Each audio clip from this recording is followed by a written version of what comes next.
This week, we are going to look at 4 more books of the Old Testament written by prophets. Lamentations is the first of these 4 books, followed by Ezekiel, Daniel, and Hosea. Now, Lamentations is a short Old Testament book written in poetic form that expresses deep grief over the destruction of the city of Jerusalem and the temple. Its English title comes from a Greek verb meaning to cry aloud, which accurately describes the contents of the book. It consists of 5 poems, one for each chapter. The first, second, and fourth poems are written as acrostics, with each successive verse beginning with the next letter of the Hebrew alphabet. The fourth poem is also an acrostic, although in an expanded form, giving 3 verses to each of the 22 letters of the Hebrew alphabet. The fifth poem departs from the acrostic pattern, but it contains 22 verses, the same number as poems 1, 2, and 4. It's clear that the writer of Lamentations went to much trouble to compose this book. He wove several literary devices together under the inspiration of God's Spirit to give these poems a somber tone. Nothing less could express his deep sorrow over the plight of Jerusalem at the hands of the invading Babylonians. Lamentations was written by the prophet Jeremiah. The book portrays conditions in Jerusalem just before its fall and is an eyewitness account of these events in 586 BC. The leading citizens were carried into captivity in Babylon. The people of Judah remained in that distant land for almost 50 years. Their idolatry and unfaithfulness had resulted in the loss of 2 of the focal points of their faith, Jerusalem and the temple. Why was there such despondency over the destruction of a city? The reasons become clear when we sense the importance of Jerusalem in the purpose of God. Jerusalem was more than the capital of the nation or the city of Israel's beloved King David. Jerusalem was the site of the temple of God, the place where God's presence dwelt and where sacrifice could be made to him. In later years, Jerusalem became the focal point of God's final work of salvation in the person of Jesus Christ. The book of Lamentations reminds us of the central role which this city has always played in God's work of redemption in the world. Lamentations has many strange expressions, such as daughter of Zion, daughter of Judah, and daughter of Jerusalem. Now, these do not refer to daughters of these cities, but to the cities themselves as daughters of the Lord. In this context, these phrases refer to supreme grief. As such, they remind us of the profound sorrow associated with God's judgment of his sinful people. Yet, since they remain daughters, these cities speak of great hope during desperate times. Even today, Lamentations is read annually in Israel to remind the Jewish people of their deepest hour of grief. It was their own doing, caused by their sin and guilt. They refused to listen to the prophets of God and paid a terrible price for doing so. But Lamentations should also remind the Jewish people that God has promised his covenant with them still exists, and it will be fulfilled in the future of the world. Ralph Neighbour here. May Christ be revealed in every step you take, As my Chinese friends say when parting, 再见, 再见.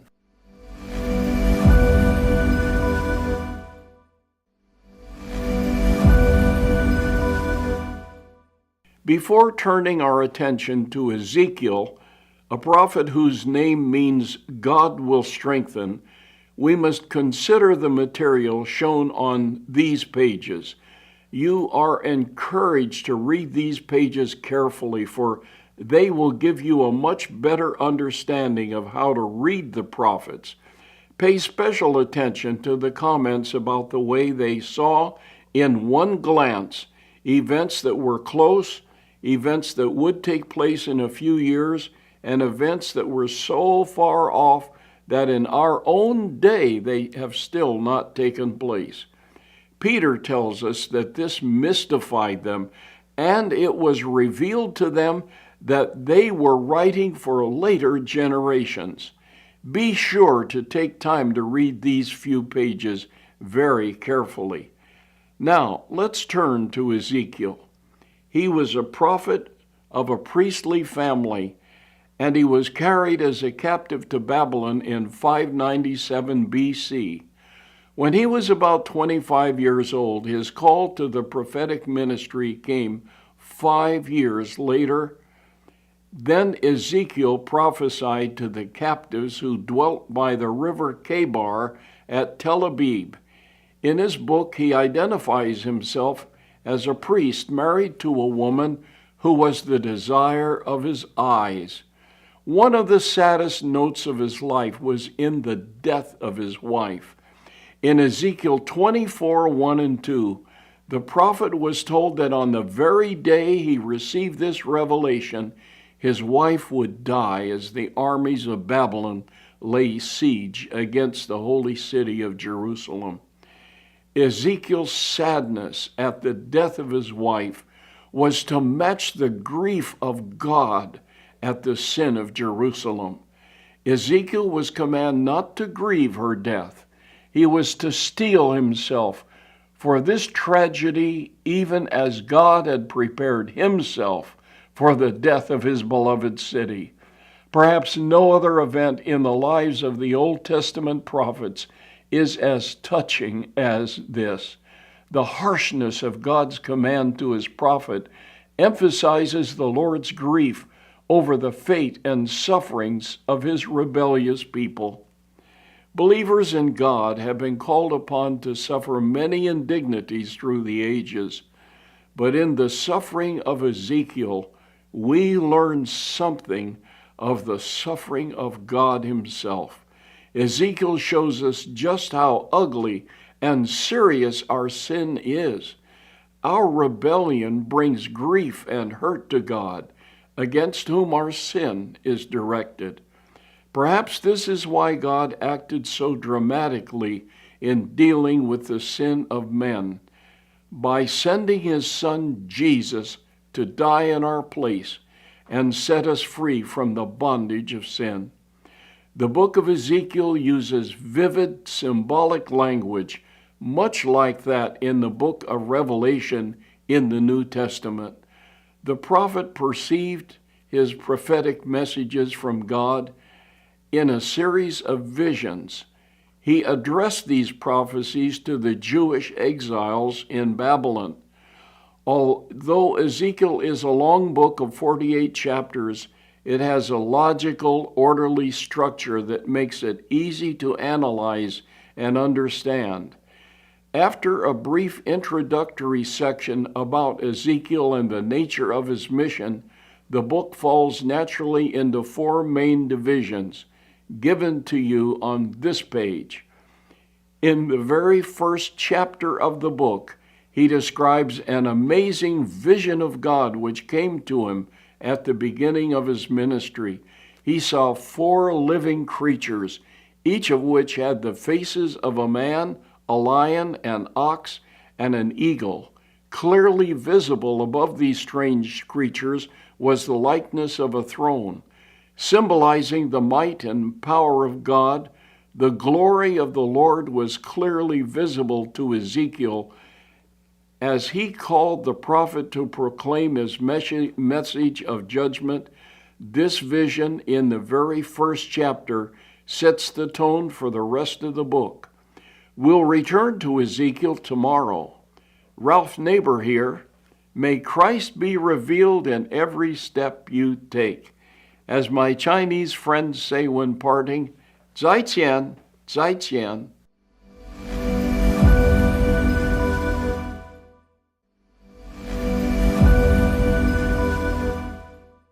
In strange visions throughout the book, Ezekiel proclaims God's message for his covenant people, as well as the Gentile nations surrounding the land of Israel. In chapters 4 through 24, Ezekiel describes God's judgment on the nation of Judah because of its rampant idolatry. And then chapters 8 to 11 are especially interesting because their prophecies were delivered by Ezekiel in the city of Jerusalem after God transported him there during one of his visions. At the end of chapter 11, Ezekiel was taken back to Babylon, where he continued his messages. In chapters 25 through 32, he proclaims God's judgment against the Gentile nations surrounding the land of Israel. And then in chapters 33 to 48, he speaks of the future restoration of the people of Israel, and it includes Ezekiel's famous vision of the valley of dry bones in chapter 37. At God's command, Ezekiel spoke to the bones, and they arose. And then God declares to the bones, I will put my spirit in you, and you shall live, and I will place you in your own land. This was a clear promise from God that his covenant people would be restored to their homeland after their period of exile in Babylon. Note the section which describes a battle which involves Iraq, Iran, Saudi Arabia, and many other nations. Was Desert Storm preliminary to it? The battle described in Ezekiel 38 is very, very similar to Desert Storm, but it will involve Russia's armies marching through Afghanistan, Iran, and Iraq to fight in Israel. Israel is the scene of that awful battle.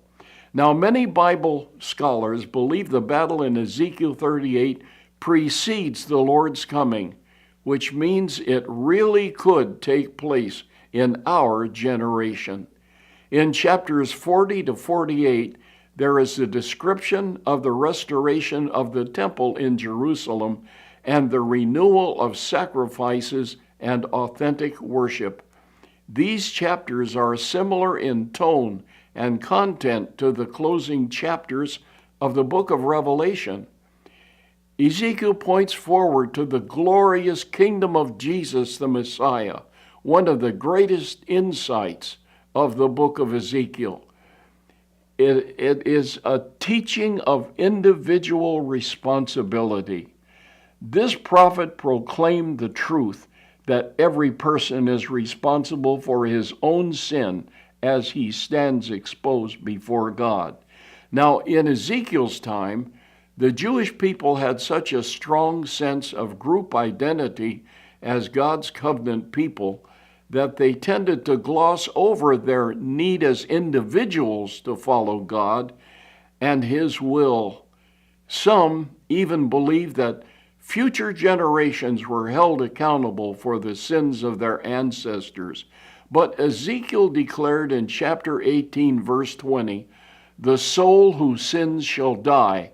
The son shall not bear the guilt of the father, nor the father bear the guilt of the son. The righteousness of the righteous shall be upon himself, and the wickedness of the wicked shall be upon himself." This underscores the need for every person to make his own decision to follow the Lord. Ezekiel also paints a beautiful picture of the future age in which God will rule triumphantly among his people. Although God's people were suffering at the hands of a pagan nation when Ezekiel prophesied, better days were assured. God will establish his universal rule among his people through a descendant of David. Chapters 37, 24 to 25 is a reference to the Messiah, a prophecy fulfilled when Jesus was born in Bethlehem more than 500 years later. Ralph Neighbour here. May Christ be revealed in every step you take. As my Chinese friends say when parting, 再见, 再见.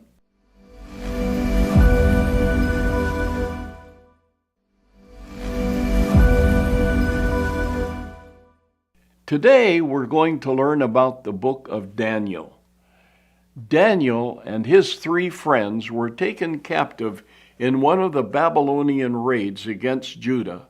They were placed in special training as servants in the court of King Nebuchadnezzar. Their names and diets were changed, but they proved their Jewish food was superior. In chapters 2 to 7, Daniel and his friends met several additional tests to prove the God whom they worship was still in control. Cast into the fiery furnace, they emerged unharmed because of God's miraculous protection. Daniel refused to bow down and worship Darius, the king of Persia. He was also thrown into a den of lions, but he was also saved by God's direct intervention. Daniel interpreted several visions and dreams for King Nebuchadnezzar of Babylon and his successor Belshazzar. He revealed the meaning of the mysterious handwriting on the wall. He made it plain that the Babylonian Empire would be defeated by the Medes and the Persians. This happened exactly as Daniel predicted. The final section of Daniel's book consists of a series of visions about succeeding kingdoms and the end of time. Standing by the Tigris River in one of these visions, he saw a goat attack a ram. The goat symbolized the Persians who would defeat the Babylonians. This goat had several different horns, representing the Greek Empire that would rise after the decline of the Persians and the subsequent division of the Greek Empire among the 4 generals of Alexander the Great. So impressed was Alexander when the book of Daniel was read to him that he treated the Jews with great respect. Daniel had another unusual look into the future, known as the 70 weeks prophecy. In this vision, the angel Gabriel revealed to Daniel that the nation of Israel would be restored to his homeland after their period of captivity. This would be followed many years later by the coming of the Messiah, and then finally the final judgment and the end of time. Daniel also had a vision of the final judgment when the righteous will receive everlasting life and the wicked will receive God's condemnation. But Daniel didn't understand what he wrote. "My Lord, what shall be the end of these things?" he asked in chapter 12, verse 8. To this God replied, "Go your way, Daniel, for the words are closed up and sealed till the end of time." So accurate are all these prophecies that liberal scholars who have no respect for the inspiration of the scriptures insist that the book was written by an unknown author about 400 years later than Daniel's time. Their skeptical theories were shattered by the discovery of the Dead Sea Scrolls, which produced a copy of Daniel much earlier than the late date they tried to set for the book. The major contribution of the book of Daniel arises from its nature as apocalyptic prophecy. Highly symbolic in language, the prophecy was related to the events of Daniel's near future, but even today it contains a message for the future. In apocalyptic prophecy, those close at hand and further removed dimensions of the future often blend into each other. In chapter 9 of Daniel, the verses contain a full scheme for the history of Israel from Daniel's time to the age of the Messiah. The final week of the prophecy is symbolic of the age between the ascension of Jesus and his second coming.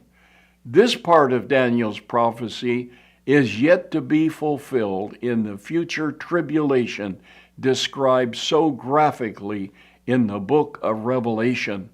Ralph Neighbour here. May Christ be revealed in every step you take. As my Chinese friends say when parting, 再见,再见.